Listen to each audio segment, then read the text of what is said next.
زنا بہت بڑا جرم ہے. قرآن میں اللہ نے فرمایا یہ اپنی خواہش پوری کرنے کا بہت برا راستہ ہے. اور کنواری لڑکی کا زنا کرنا بہت بڑا جرم, شادی شدہ کا تو اور بھی بڑا جرم, اور مرد کا زنا کرنا بھی بہت بڑا جرم, عورت کا زنا کرنا اس سے بھی بڑا جرم ہے. تبھی اللہ نے جب زانی کی سزا بیان کی ہے نا تو عورت کا ذکر پہلے کیا.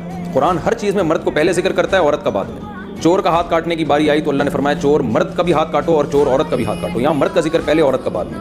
لیکن زنا کی جہاں بات آئی اللہ نے فرمایا زانیۃ والزانی فجلدوا کل واحد منہما مئۃ جلدہ. زنا کرنے والی عورت کو بھی 100 کوڑے مارو اور مرد کو بھی. تو یہاں عورت کا ذکر پہلے اس لیے کیا کہ عورت میں زنا کی رغبت کم ہوتی ہے اور اس میں حیا بھی ہوتی ہے, اس کے باوجود اس کا زنا کرنا یہ بہت بڑا جرم ہے. مرد کا بھی زنا کرنا بہت بڑا جرم ہے. سزا اللہ نے دونوں کی ایک رکھی ہے, لیکن حقیقت میں یہ فرق ہے ان میں, یعنی عملی طور پر دونوں کی جرم میں فرق ہے.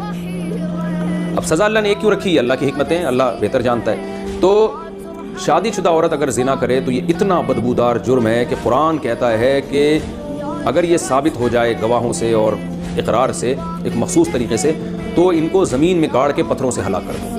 اس لیے بھائی اگر کسی عورت سے بھی یہ جرم ہوا ہے یا مرد سے تو یہ بہت بڑا جرم ہے, ہلکا نہیں ہے. اب اسلامی حکومت نہیں ہے, لہذا اللہ نے پردہ ڈالا ہوا ہے اگر جرم کے اوپر, تو اب سزا تو جاری نہیں ہوگی رجم والی, اور وہ اپنے اوپر خود سے جا کے جاری کروانا بھی کوئی شریعت میں اچھا کام نہیں ہے. اب یہ ہے کہ چھپ کے گڑ گڑا کے اللہ سے بہت زیادہ توبہ کرے.